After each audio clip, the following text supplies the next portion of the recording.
You're listening to the AI Native Dev, brought to you by Tesla.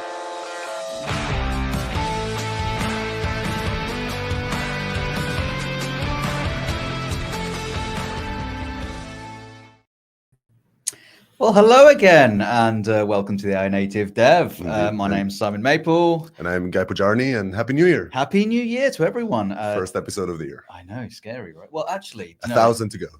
there was an episode that dropped today, Mason Baker. So that's true. So officially, second episode of the year, yeah. the first live The beauty episode. of recording. Yeah, yeah, absolutely. That's true. Yeah, that was a Good hard. correction. That was a hard episode to record because we kept having to say next year, this year, last year. It's a tricky one because it goes out at the wrong time. Yeah, especially in startup terms. Yeah. Absolutely, yeah. Welcome to the 2024 review episode, where we're going to be talking about various, changes that have happened in the AI space, as well as some of the roundups of our episodes that we had here on the podcast from some of the amazing speakers actually that we chatted with over last year, over the second half of last year, because of course we only started this podcast on July 9th, 2024. But in the short 6 months, we did 33 episodes, guys. I think that's the definition of prolific. Yeah. Although we did get at least one podcaster gave us advice to do 3 episodes a week. So relatively speaking, we're tame here. Yeah, that's good. Consider this lightweight. We started slow then, really. Indeed. So of those 33, which do you think is the most popular episode of all of those? The most popular, not the best, not the best. Most popular. Yeah. I would say maybe the first one with the Des, not the first, so the second one with Des. I think that one would be a candidate. I guess my second guess would be maybe Tamar from Glean. Yeah. Those would probably be. What would your third be? What would my third? Hint, neither of those. Hint, you're wrong. The last one, Notion, the Notion AI Simon episode. Simon Last. That was. I think because it was such good real world advice with Notion AI, I think it struck a chord. So that was. And it was very kind of no fuzzing around on it, like straight up learnings from how to build Notion AI, which is also like a really far along tool on it. So it's not that surprising. But yeah. It's good. And I'm sure we'll quote many of these episodes as many quotes. It's so like probably the hardest part of sort of thinking about this episode or this sort of summary view is there's so many great guests that we had. We feel so privileged about it. What were some of your favorites then? I know you just said it's hard to choose. I'm going to make you choose, guys. Yeah, I think probably our summary episodes when we get together. Those are really fun. Well. I definitely would have to kind of include the Des Trainer episode that was early on. First of all, he's just has such amazing sound bites, and so it just sort of has these great quotes that stayed with me that I think I continue to use. At this point, they became part of my vocabulary. So that was really, really good. Really liked the episode with Armon. I think he really organized. He's such an organized thinker. He's the founder of HashiCorp, and he thinks about infrastructure as code and modern infra in really precise ways. So every question had hey, here's how to think about it. Here's the picture, and then here's how AI fits into it, which I loved. Always loved talking to Tamar from Glean. Maybe that's why I thought Des and Tamar were sort of the popular episodes. And she's just such a brilliant product thinker. So I love talking to her and how she thinks about. We talked a lot about evaluation and LLM Judge. Yeah. And probably like the one that was most like interactive and fun for me was the one with Caleb Sima, where I got to talk about security, where I know a thing or two as well. And we really had probably like a really fun conversation about AI and the future of software security and how that helps. But really, like I've enjoyed so many of these. Like it feels kind of spoiled with riches here of all these amazing people that want to come and share their learnings on the podcast. How about yourself? What were yours? Similar actually. There's so many amazing people that we talked to, and it's lovely to have an excuse to ask hey, can we just chat for an hour? I think although I talk to Amir most weeks, spending time with Amir Shavat to talk about the categorization of AI tools, and of course he's an investor and he talks similar to you, but really thinking about the various areas in which there is going to be growth and understanding which tools and which startups are doing some real innovation in that space. That was a great episode, and I feel like another order from chaos type. Absolutely, yeah, and also Amara Graham, who's a DevRel at Camunda, really interesting the way they're using AI to allow their users to essentially gain access to, well, ask its AI chatbots to essentially look through into the Camunda docs to grab answers and things like that. Yeah. Really good usage of real world AI with their users. A couple of others, James Ward. I mean, it's always great. I've known James for many years, but it's great to actually have an excuse to say, "Hey, James, let's hang out for an hour." And so that was really good. And James had just moved over to Amazon, working on Q Developer, so that was an interesting one. And I'm going to be cheeky. With the session today that was released today, we recorded in 2024. So I'm going to put Macy down in the list of 2024 in the list. For the That session was a really hands-on. We kind of like went through a number of tips with prompt engineering and how you can get the most out of your LLM in one of the cheapest ways, which is just altering your prompts. So that was a really fun, very natural chatting session. So I love that. Also, I love Macy's that just awesome. You know, it's hard. She's great. It's hard to avoid. Yeah, there are so many conversations. I will say we kind of started the podcast thinking a little bit, maybe idealistically, that we really focus a bit more purely about tools that help you develop software with AI. And we did find ourselves leaning or sort of including a fair bit about how to use AI in your products and how to build products on top of AI, because the two topics are so intertwined on it. And I think that's interesting. That's a learning in its own way. Just, you know, how intertwined the thinking about AI as a part of your product, as a part of your tool stack. And you know, whether it is that you're building a product for someone else running on top of AI, or whether it is that you're using AI to develop software, and where does it work reliably, and where does it not? So interesting. So that's the favorite present speakers. What about the least favorite speakers then of 2024? I was going to say the joint episodes of the monthly. Oh, come on! You always told me you look forward to those. You know, it's like a love-hate relationship. Yeah, you know, absolutely. So let's look back on 2024 then. Some of the themes. Obviously, this is the AI native dev podcast. Indeed, we should start talking about AI native. Yeah. How do you feel like the general impression, acceptance? Well, how have people been thinking about AI native going forward versus the today, whereby people are more thinking about that AI assistive mode, thinking about how they can use AI in their current workflows? Seen much change there? Yeah, I think so. Maybe like thinking a little bit about these sort of 6 months, or maybe even like full year, just not just on the podcast. I think earlier in that journey, sort of beginning of the year, middle of the year, a lot of it was just about which tools, what can I even do with AI in dev tools? And I think a lot of the time we spent on the podcast was indeed classifying with Amir the tools to begin with, and then talking to all these kind of brilliant AI dev tool builders that are trying to figure out what's important. What is a coding assistant? What is a test creator? What is what does it mean to do doc generation with AI? How can you use AI in DevOps? And I think kind of the first section of the year was very much around understanding these tools. I think a lot of them are still quite nebulous. You know, they're still, okay, I focus on now Quodo, right? But before Codium, when we interviewed them, talk about creating tests. But really their suite is broader. They're trying to figure out what is it that they do. They might anchor in tests, but they also do all sorts of code completions and creations in it. Similarly, I think Source Graph, you know, sort of similar type, might have come from kind of code search or from code completion, but they also do some of the tests. So I think a lot of the kind of first part of our, for maybe this is like Q3 really in the conversations, but, you know, before the end of the year, a lot of it was just an understanding of what are the categories, what are the chunks of tools, and really seeing these blurry lines between those definitions. I think even today, with like a lot of these conversations, it's still hard, and I think that's true even for the vendors themselves, to define where those lines are. If you're a developer and you're saying, well, should I use AI for, say, doc creation? It's still not clear what would motivate you to pick a dedicated tool, you know, sort of Swim or whatever. Or versus, you know, should it be a part of a suite that understood your code base? And I think that question kind of remains open in the definition. Because there'll be an amount where someone's going to say, look, the core tool I need is this, whether it's code generation, code completion, etc. And do you know what? I want to effectively use that same tool because I think it's just good enough. It's not excelling, but it's just good enough for maybe docs or tests or something like that.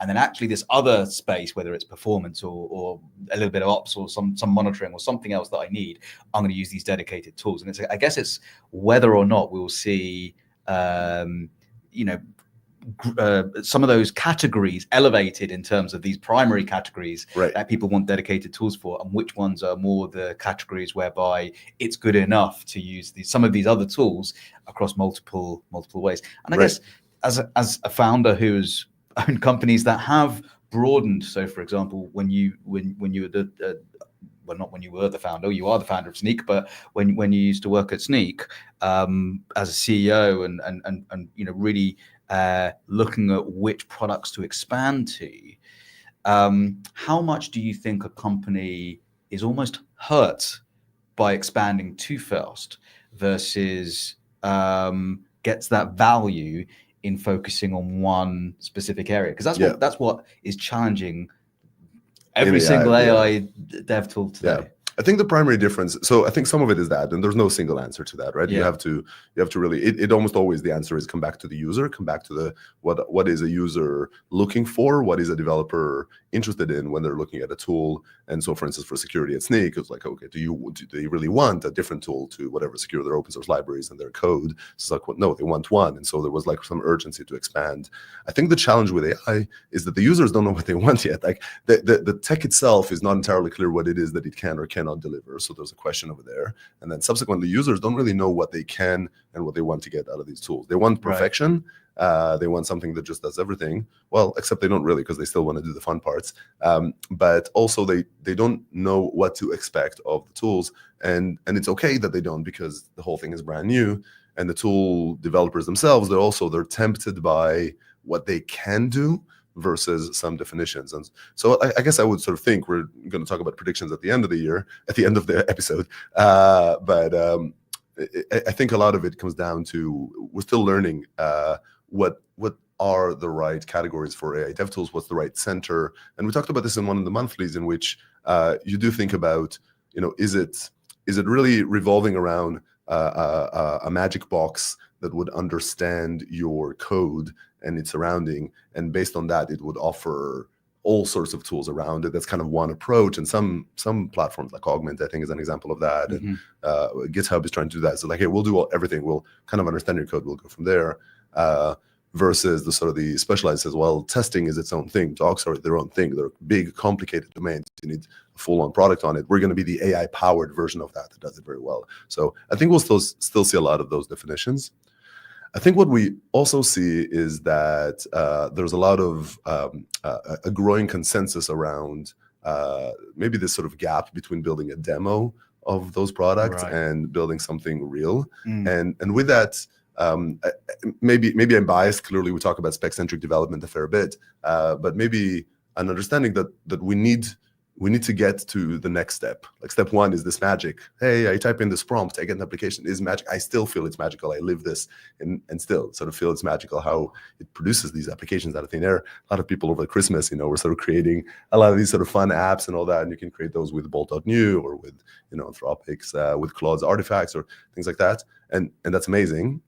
And then you ask them to do something like whatever, make a website responsive. This is an example a friend told me, and it becomes responsive. And then you ask it to do something else, and it doesn't make that responsive on the website. And there's sort of no place in which you can define the application. There's no anchoring in truth. There's nothing to build on, and so it's magical. And then it just reaches its limit, and it's kind of done. You can't really do much more beyond it.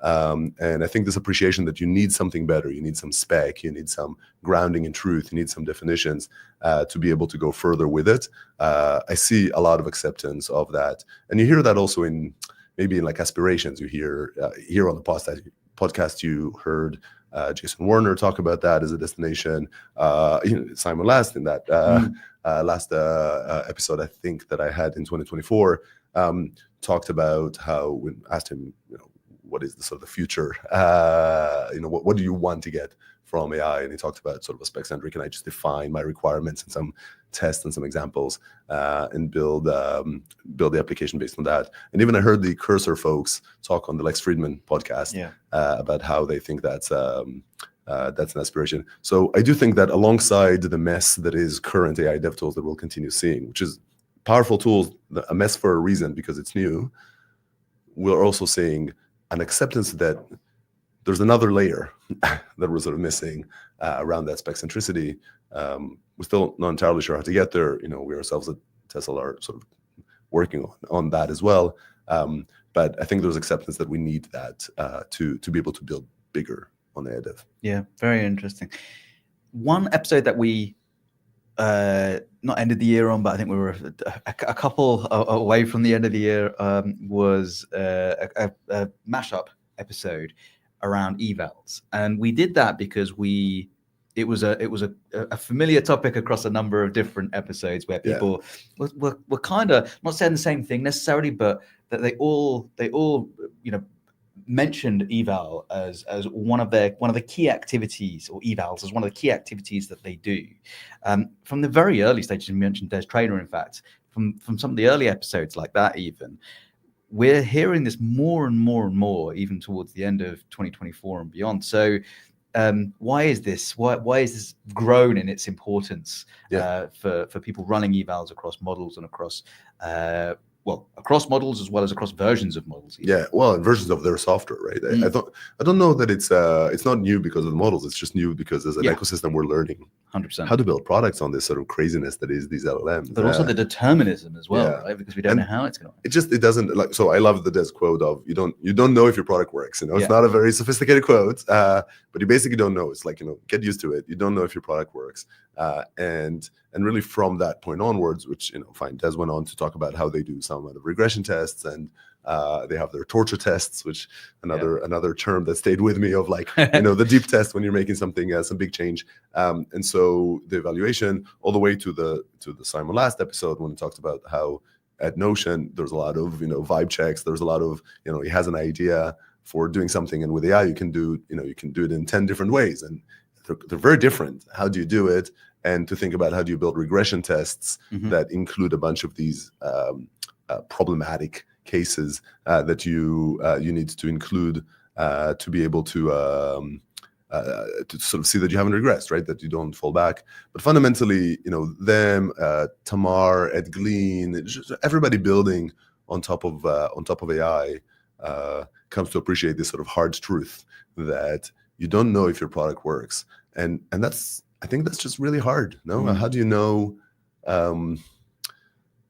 When is it that you can continue? How can you as a user rely on it? I think in the Caleb episode, we had a good conversation talking about if you have a product that can find vulnerabilities for you, and 9 times out of 10, it tells you you have no vulnerabilities. And in the 10th, it tells you have a vulnerability. Or even the other way around, like 9 times out of 10, it'll catch a vulnerability. In the 10th one, it doesn't. What type of assurance do you have around the thing that has been scanned that you can say anything about it, right? If every 10th user, every 100th user that encounters the website, or every time in 100th time you tweak the website, it breaks. How do you deal with software that is unpredictable like that? Is tricky, right? It's something that I'm not even entirely sure how is it that as a society we learn to do it. That's why I think we revert today to these things that you can eyeball and you can quickly see that it was not correct, or that it's not that big a deal. Okay, like a blog post or an SDR email, like you do 1,000 of these, it's okay if some statistical portion of them failed. But I think this notion of how do you build a robust enterprise grade product, Tamar Glean talked about that a lot.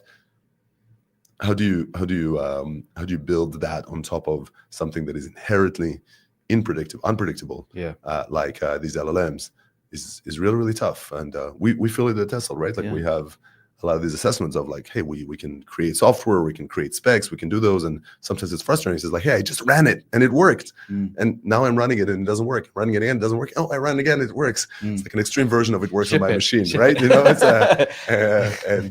So it's interesting. I don't know that that's a solved problem. We'll continue to have conversations here to talk about best practices, but I think these evaluations, they try to make it as methodical as possible to say, well, I have whatever it is that I defined as sufficient level of confidence that this product works, that I did not break it, or that this new capability works and I can bring it to my users. Yeah.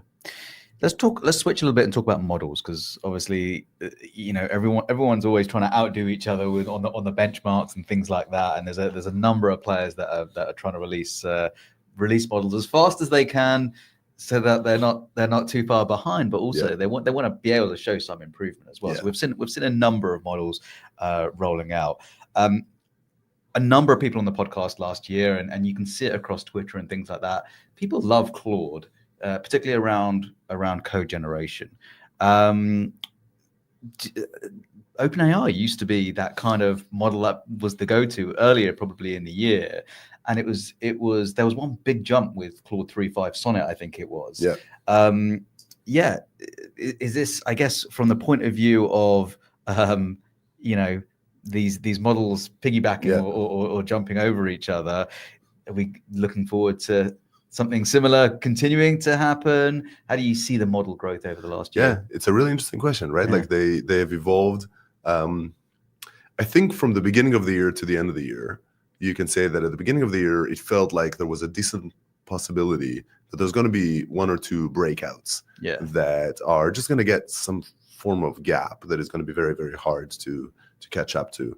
And I feel like by the end of the year, you look at the last 6 months, you look at how many times Gemini or DeepSeek or the O1 or indeed Anthropic and kind of a bunch of their in Sonnet and others jump to the top of the benchmarks. And the benchmarks are one thing, but also, there's a lot of vibe check in the community, and definitely Anthropic is kind of at the top of that list, I think, at the moment in terms of infatuation. And I think just how many times they take the lead or they take, or they approach the lead and that table changes. I feel like today, it's a reasonable assumption that there's no breakouts really. Like once one of these top companies comes along, it's not that anybody off the street can come along and create something that competes with them. Maybe in certain countries you can copy the IP and kind of train your model on it for a few millions. There's some suspicions on some models on that, but fundamentally, like amidst these higher tier, it's just very, very hard to break out of the pack. And so I think it's a good thing. It's from a consumer, I think it's a good thing. And we want to we benefit from that competition driving all of these vendors to create new things. But I think it also means that more and more products are becoming multimodal. They don't want to bet on one tool. And I don't think we have clear-cut definitions of which model is better at what. But I do think that those would evolve. Some fundamental choices about how these models are built make some models a bit more like, say, lyrical versus others more analytical. In code generation, they also have biases. And so I think as a builder of those tools, increasingly you need to think, as we are here and many are, to think about how do you alternate the models. Definitely allow the user to choose, and sometimes even mix and match. And I think we'll see more and more of that. Yeah. No? Did you expect to see a V5 GPT in 2024? There's some interesting rumor mill, right? So I mean, there was a GPT-5. So these are like rumors, and they're not substantiated. And but I've sort of, you hear them all over the place that the big models, the Llama 4, the GPT-5, the equivalent in Gemini, have hit some form of scaling limit, that they've run through some sort of big scale. They've cost them some substantial amount of money, and have kind of hit some wall, and they have to go back to the drawing board. And today you've gone from people talking about, from like Sam Altman and the others, talking about GPT-5 to talking about reasoning being the destination, and to talking about that evolution. And I think that's really interesting, and might imply that the future for the likes of Poolside and Jason Warner is more compelling, right? No, absolutely. And I think this is, we'll see, I guess, if this is something that ends up favoring those specific type models versus the more generics. And I think we haven't yet been able to have that question answered as yet. And that's what Jason said, right? He said, like, fine, in a world of infinite resources, right. Of course the generic models work, and if I can scale indefinitely, but we don't live in that world. We live in reality. We do have constraints. And that was sort of his bet. That said, I do want to say that there's a certain amount of delays also that we've seen, and some amount of, I don't know, like promises that have not yet been delivered, which we can touch on here. And for instance, Poolside, as far as I can tell, is not yet out, right? When we spoke, I think the expectation was that it'll be out in the fall. And, I think they work with customers substantially, so I'm sure they're making a lot of progress, but they're not public yet. Augment took forever to go public. So you do see a lot of delay in bringing product to market. Very interesting. Really interesting question from Mike Burton here. Do you think that the models are getting better at gaming the benchmarks? Surely gaming the benchmarks never happens in the industry, does it?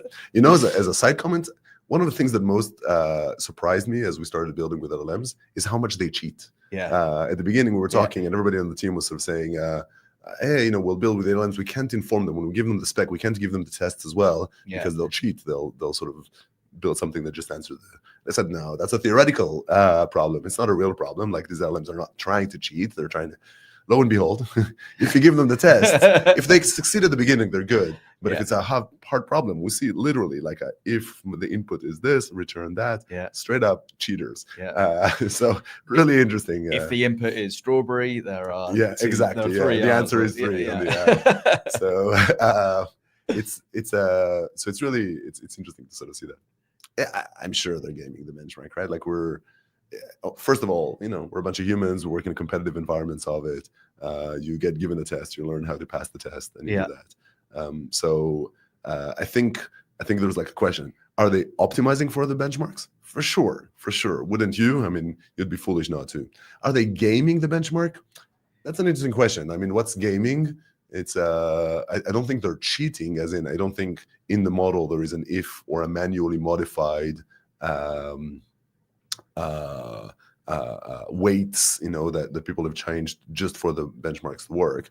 Maybe that's the case, but I doubt it. I think what they do is they give an excessive amount of focus on those benchmarks. I do think that exists in every industry, right? Like, when you have insecurity, used to be an app. There is one called WebGoat, and there's a few other sort of examples of very vulnerable apps. And security scanners oftentimes get assessed at how many of these vulnerabilities do they find, how many false positives, and of course, the rules are tuned to do that well.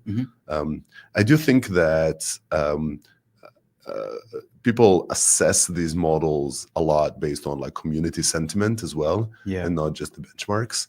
So some mathematical problems, like, you know, the reasoning models that are attempting now to solve the ARC test, those maybe the benchmarks are still good, but, you know, the sort of the small percentages now of whether you pass some engineering test, or like the SWE bench or something like that, I think those today pale in comparison to what the sentiment is amidst the audience, that catches not just what is this model capable of, but what is this model actually delivering in the real world.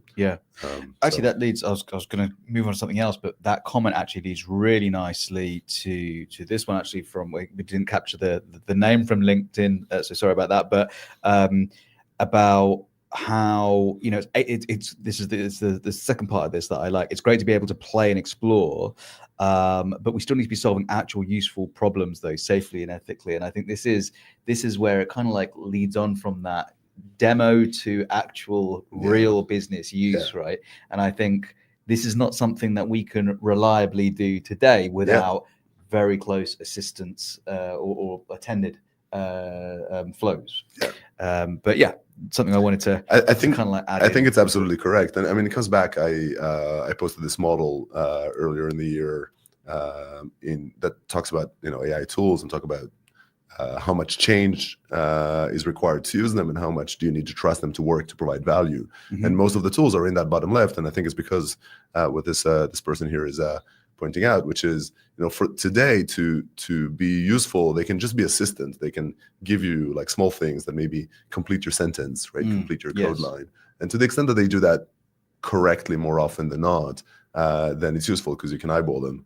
But I think what we still lack is, of course, the sort of the business analysis and such is not there. Although we can debate what agentic and Devin are trying to do, but also the ability to trust that they will get it right is just really, really, really hard. And this is interesting because one of the pain points of 2024 is obviously the marketing side of AI, right? And there's been a lot of hype that, you know, I've heard everything from AI is taking our jobs, AI is going to replace junior developers, Devin can do all these amazing things just by asking it some short prompts and things like this.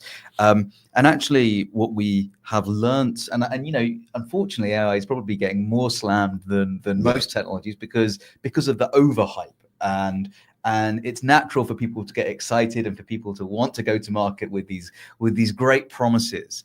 But I think we've come to recognize much more about the capabilities of not just how to use AI to get the most of it, but just to truly understand the capabilities of what we can really get out of it. Yeah. Over 2024, what's your impression been over the hype, particularly with things like, maybe it's Devin or maybe it's other things like I think Devin is probably the sort of the flagship a little bit for that. I mean, I think first of all, it's worth remembering that with LLMs, with AI as a whole, but LLM specifically, you roll the dice, right? And so it's actually quite easy to create a very compelling demo, for definitely a video of a demo, because you might have tried it 20 times and it failed 19 out of the 20, but in that 20th, it did something quite amazing. Maybe it's not quite unreliable every other time it works. That's still 50% failure. Yeah. And so it's far from production grade product, right? But it's very easy to create a demo that is compelling with it. It's pretty comparable to some of my production code, to be honest. So yeah. And there's a reason you're a dev. No, but I think it is very much kind of human, right? Like, you try things out, but you don't just sort of ship the first code you wrote. You try it and you build those out. And I think that's true in AI as a whole. It's true in the AI SDR space, where there's a lot of conversation now about how it's not delivering on the promise. It's true in basically any place that is trying to scale AI. I think there are a few exceptions.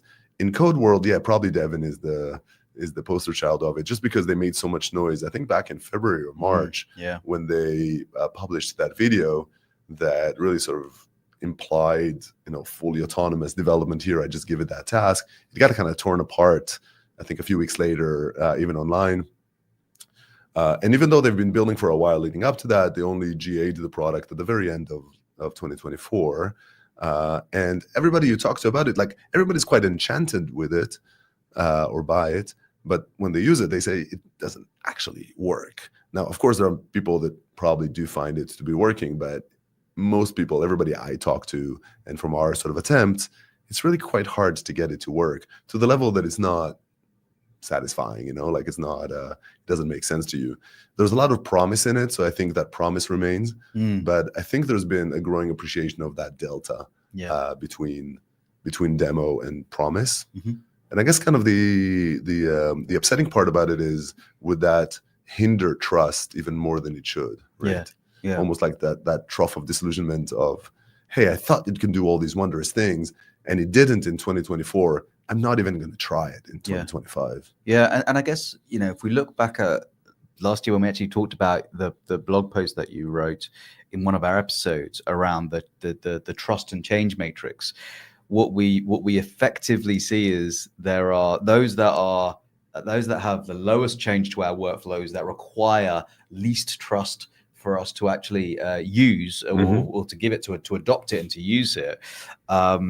Those seem to be the tools which people are getting on board with, without necessarily providing it with too much hype or too much expectation, because they're sitting there using it. Whereas it's kind of not hurting, but it's going to be something it's a cloud over some of the more further out organizations and companies and tools and projects that are thinking about the next few years in the future as to what this could look like at some stage, because it's not there today. How do you see, have you seen the last year in terms of the adoption of those different styles of products? I think I definitely think that the coding assistants are getting a lot of adoption, right? You have substantial cohorts of developers that say, I will not go back to developing without those, like big amounts. Enough that I think it's silly to sort of think that they do not provide value. They provide value, or at least they provide the perception of value to a lot of users. Clearly, Cursor is the one everybody's enamored with right now. We love it, we use it, but generally, coding assistants are now a core part of the evolution, maybe, of sort of IntelliSense and just sort of auto-completion, but substantially, and people are used to using it.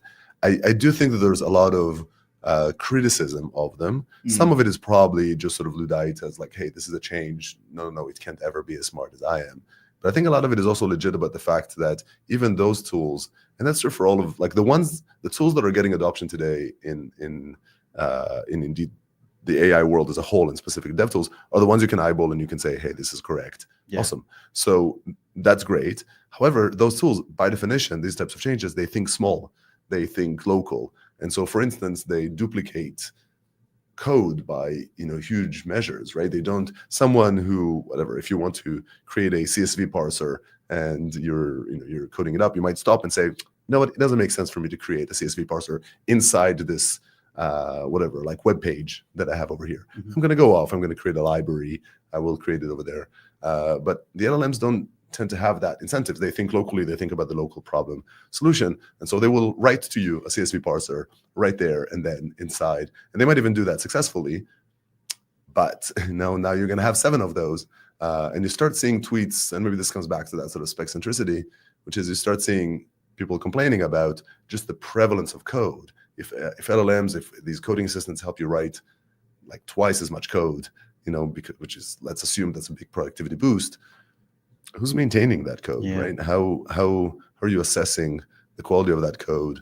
When are they deleting code? Mhm. All of those things are real concerns. I don't think they are forever concerns, but I think the adoption and the success today is very local, and for it to become broader, we're going to need to get better. Yeah. I'd be very interested, like as we get into 2025, I think I'd be very, very interested to see what tools like Devin, for instance, are used for, because I think technologically they're fascinating, and it's interesting to test the boundaries of how much decision we can power, sort of, like how many decisions we can delegate to the LLMs.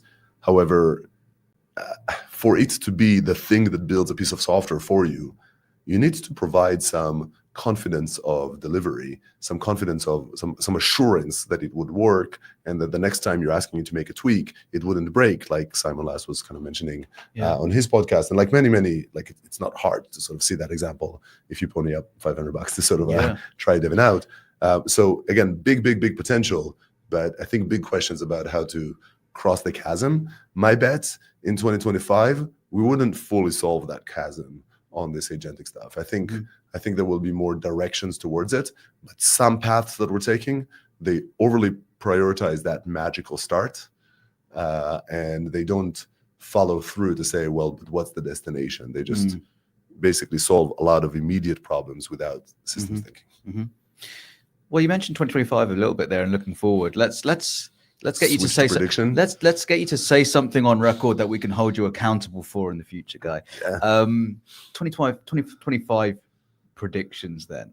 There's been a little bit in and around day zero coding, which was talked a little bit. First of all, let's talk about the prediction of beyond day zero coding. Well, I think so. I guess as I sort of started on here, I feel and I expect that there will be growing awareness to this problem of, I don't want to call it AI slop, because it's actually good code that gets generated, but just how do you deal with these quantities? So you can sort of think about today, coding systems, PR coding systems, they generate code. Generating code and pull requests and code that got merged is a poor but existing, like a measure of productivity. So you can think of those as productivity increases. They write more code faster.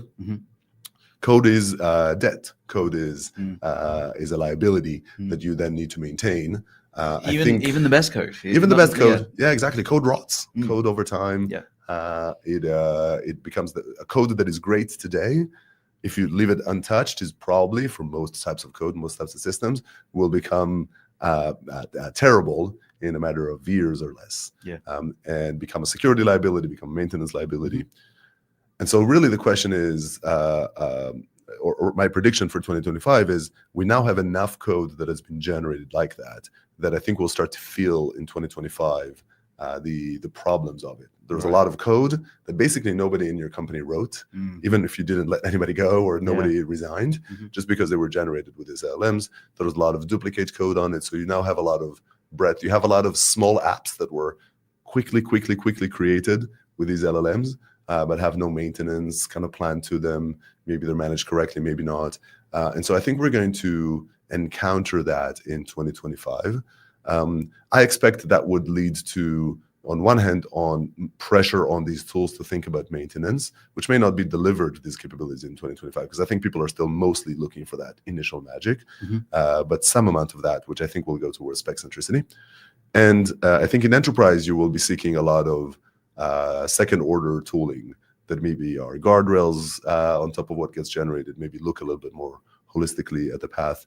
But I think we're going to go from that sort of initial infatuation with the magic of AI to saying, well, okay, let's hold off a moment here, continue to adopt this. We want to adopt this. We see the benefit, but what do we need to be successful with this long run? So you'll see policies come into play. That's kind of what I would expect on the dev side. And the more, I guess, as we were talking about, AI tools and AI projects being great at working in a demo, but how do we actually get it to work day to day for us? The more we lean into that, the bigger this problem's going to be, right? Because we're still very stuck in day zero because we're dealing with it too much as what can it do? Let's have a play with it and so forth. So that's very, very interesting. And today, this sort of the holdback in some enterprises is just fear of pace. It's like, oh wow, I'm freaking out here. Like I've got like 100 developers on the team, 1,000 developers on the team. They're using Cursor, they're using Copilot, they're using any of these tools, and they didn't ask me. Like they were just using it. They're clamoring, no, I can't do anything else. I have to adopt it. And so you can sort of see. The fear, the protection, the response of enterprises is more around, hey, this is happening faster than I've had time to analyze. And I think what you find in 2025 is, okay, now companies have had time to analyze. They may have responded, a subset of them would allow, these things. They've seen the good and the bad. And so I hope that we will also see, and I expect, at least especially in the second half of the year, better policy definitions, better best practices, and then of course the technologies to be able to support them. And actually thinking about it, just as we're talking now, I remember a year ago we were having plenty of conversations about whether companies are adopting AI based on various security policies. Does it break security policies? I haven't heard anyone talk about whether they shouldn't pull in an AI tool based on because of a security reason for a long time. Is that just something we're becoming numb to now, or is this just a more in the flow of people looking at this in the usual process? I think those conversations are still happening, and it's just maybe we're sort of a little bit onto the next generation of conversation, the next level. But I think the conversation initially is more, again, kind of this disbelieving the magic. So it's like, no, it produces crap code. And, look, on average, it produces average code. And average code is kind of crap code, So it does have vulnerabilities. And, can it be better? Yes. Will it be better? Yes. Will it be perfect? No. But at the moment, it's producing that. And so I think a lot of the conversation was still around adoption. Do I even want my developers producing code in that fashion? I think what we're going to get to now when we're talking about this is more about, okay, so let's say I accepted that it will produce code for me. And I even added some form of assessment that I think that code is good enough, is kind of fit for use for my environment. And I said it's allowed where it is allowed. Now it produced a whole pile of code. How do I deal with that code? And I think whenever you have abundance, you start kind of having this sort of management and discovery problem within that abundance. So if we find ourselves producing 10 times as much code as we did before with AI, generally you might say positive, right? We're producing kind of more functionality, more productivity, but also creating a very real problem. And I think that's the problem where tools today are not really thinking, because I think that's not where the users are. They're still just trying to stretch the capabilities. Now, don't get me wrong. I don't think 2025, I think is still very much a discovery of what can this even do. But I think we'll start seeing some of those policies creep in.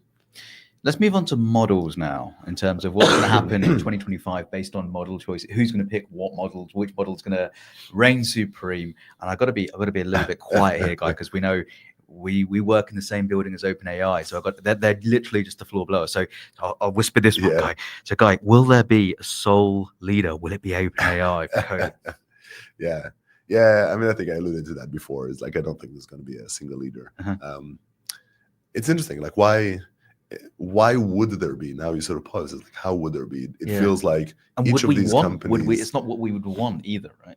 I mean, to be able to be the far leader, you need either substantially smarter people in a domain than you have in other places. I don't think any of these companies can claim that. Like Google, Anthropic, Meta, OpenAI, they all have brilliant people working on AI. And I don't think any one team, and there's a fair bit of mobility between them. I don't think any one team is like heads and shoulders above the other, or you need some form of like core unique data. And once again, I don't think any of them have any of that.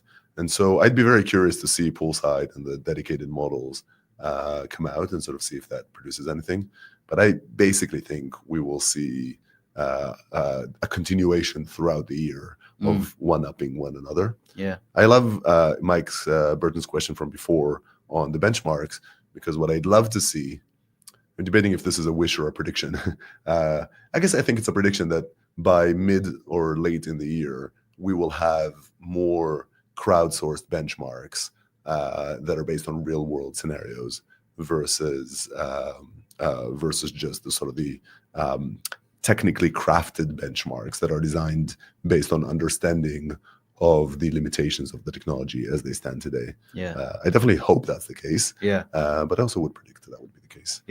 If you're building on AI right now, I think your best bet is to not commit to one, but rather sort of think about how to build those out. People that do commit, they'll probably be based on business reasons. It's kind of like with the clouds. The clouds do have advantages over one another. Generally, they're all fit for purpose if you have good commercial or other business reasons to use them. And I think we'll see vendors like ourselves and many others who want to consume models. It's a necessity to be able to say that I'm going to offer whichever models you would like to use, and we'll try and build that into the and act with those to the best of our ability, right? Just to one slightly spicy one, which I'm more curious about. I wonder if I can. I don't think I can make a prediction about it. Is the relationship between GitHub and OpenAI? I think that would be interesting, because we basically saw GitHub add Anthropic to their sort of option in Copilot, but I'm pretty sure the default is still GPT and sort of and OpenAI's models. It's interesting. It's a very complicated relationship between Microsoft and GitHub and OpenAI. So I'm curious to sort of see if GitHub migrates further away. If they launch their own models, they might have data, or if they continued the alliance with OpenAI. And I know it's not something you want to make a prediction on, but what would your prediction be, Guy? I don't know. It's really hard. There's just a lot of like behind the scenes. I don't think these are tech-driven decisions. I think these are business-driven decisions. Adoption. We'll briefly talk about adoption before we think about what's happening with the show in 2025. There's also a question from GM that I would want to get to as well. So we'll try and rush through these last few bits of adoption. Tooling adoption first. You mentioned, right now it's the high adopting kind of tools with low trust, low change that are getting massively adopted. Do you see that continuing straight through 2025? Any reason for that to massively switch across to something bigger, something wilder, or is that the iterative? It's a good question. I think I guess my prediction would be one, we'll continue to see the growth of adoption of coding assistants. I think that's already been proven, and it's just a trend. And the tools will get better, but also people's conviction around when to use them and when not to will grow. So I expect that. That's the easy one. I do think that there will be specific use cases in which AI tools will prove themselves a little bit more. I think the best candidates to lead that chart are migrations from specific versions of like frameworks to others, from whatever Spring 2 to Spring 3, and from specific ecosystems to other ecosystems, because these are environments in which you can define what correct is. And there are quite a few both vendors in those spaces and customers that are looking for that need for modernization purposes.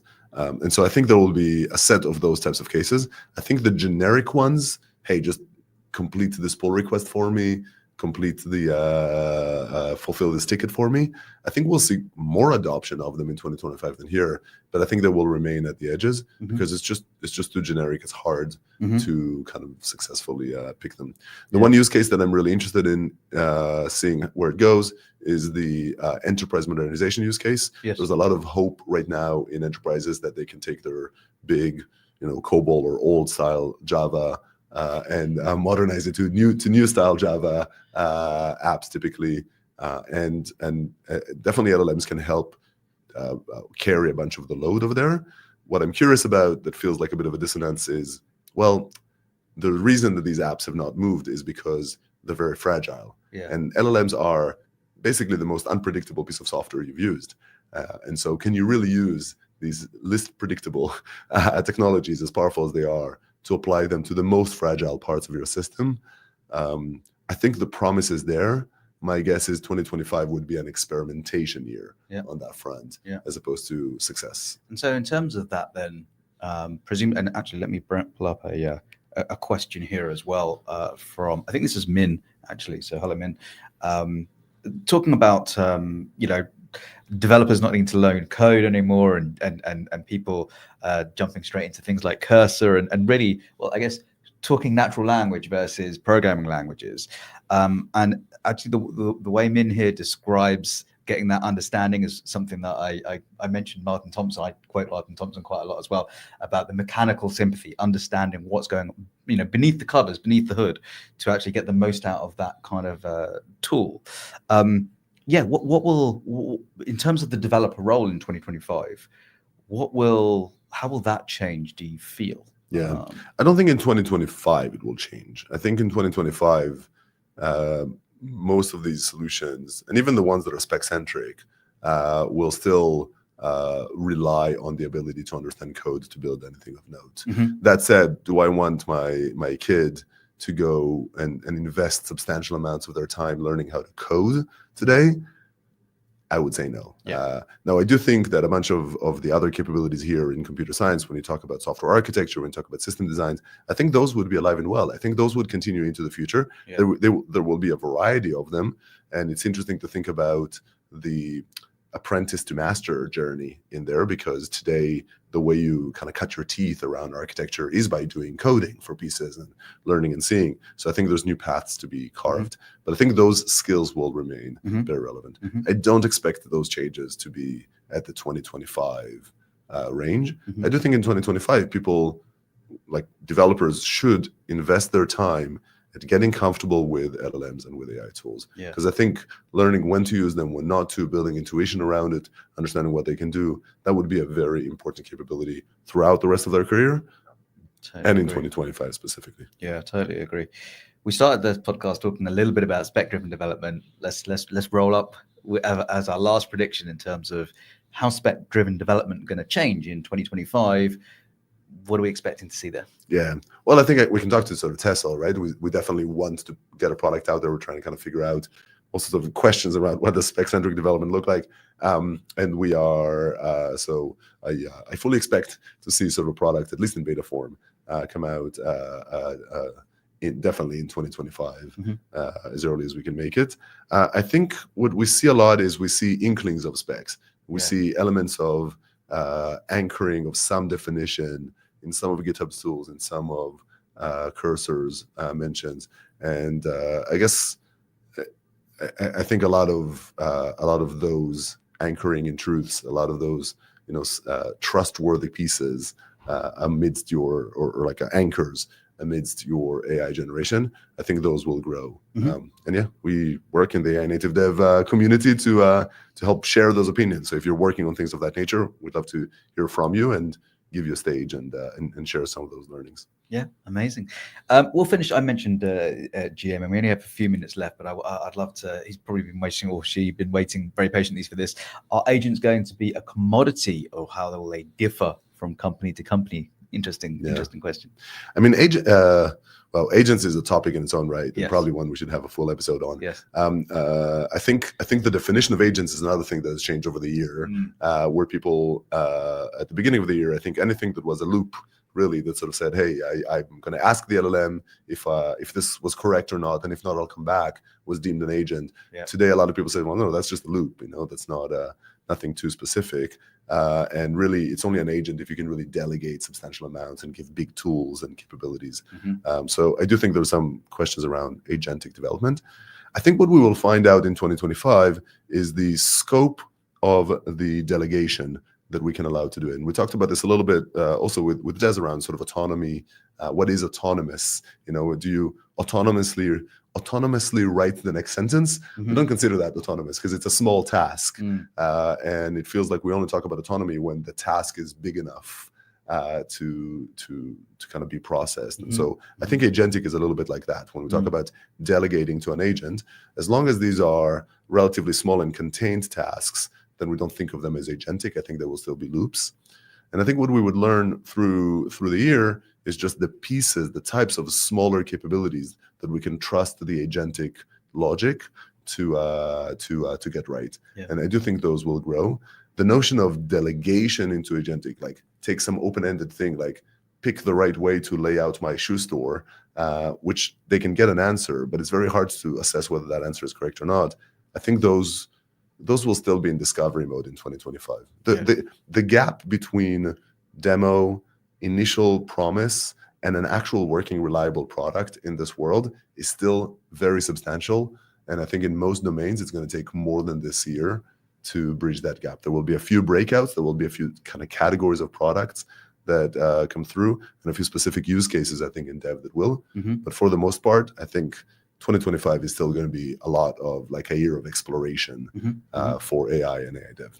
So my takeaway then, AI is not just a set of if statements, and agents aren't just a for loop. So with that knowledge, I think we can wrap this episode. Well put. Yeah, well said. So looking forward to 2025. Do you want to say maybe a few words about just quickly about what will happen on the podcast in 2025? Oh, absolutely. Yeah. So this existing format, of course, with the monthly roundups and us talking to people way smarter than me. I'll leave you not in that category. We're going to bring some sort of smarter people than myself as well. We'll continue to do that, and would love to actually ask the audience if there are people or topics that you'd like to hear from and about. Talk to us podcast@tessel.io and tell us who you'd want us to chat with, what you want us to talk about. Agents being a great idea of that topic. Apologies for that. And going forward as well, we're looking to actually add a couple new hosts who actually had some cameo roles last year. We squeezed them in a little bit. Yeah, we squeezed them in. Ben Galbraith and Dion Almer, who are also with us here at Tesla. We have an amazing team, actually. I'm really enjoying working with the folks here. They're going to be giving us some amazing news sessions, hot off the press. We're going to be talking about what is new that week, and talking about what it means to the industry, what it means to how we use AI generally and AI dev tools. Indeed. So looking forward to that. Yeah, really looking forward to those. And Ben and Dion have done this before in the Ajax era. Yeah, they're that old. As am I, so I'm allowed to say that. And have kind of brought this in. But again, I think we're still in exploring mode and sort of understanding a little bit of what's going on and a little bit of what of that is just snake oil and what of that is something that you should pay attention to is very valuable. And Ben and Dion are amidst the best to do that. Yeah. So, Guy, it's been a pleasure. Likewise. Running this episode and last year's podcast with you, and looking forward to many, many more in 2025. Indeed. It's been a blast, Simon, and looking forward to a great year ahead. And we really do want to hear from you. So just sort of emphasizing Simon's ask, we have podcast@tessel.io. This is a start for us. It's a path. It's meant to be a service for you to bring smart people that are learning here and kind of bring their learnings and their opinions to it. So do tell us formats, comments, guests you want to see on it. We truly listen and we try to apply to them. So we want to hear from you. And you'll hear me and Simon blabber on as well about our opinions on it. So if there's questions you want, like the great questions you had today, we'd love to hear those as well. So amazing. So happy New Year to all. Make sure you subscribe to hear for more sessions in 2025 and look forward to the next episode. Tune in for more. Thanks very much.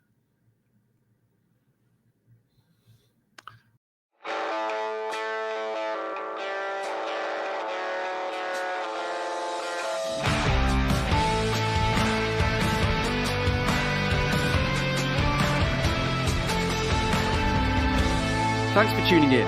Join us next time on the AI Native Dev, brought to you by Tesla.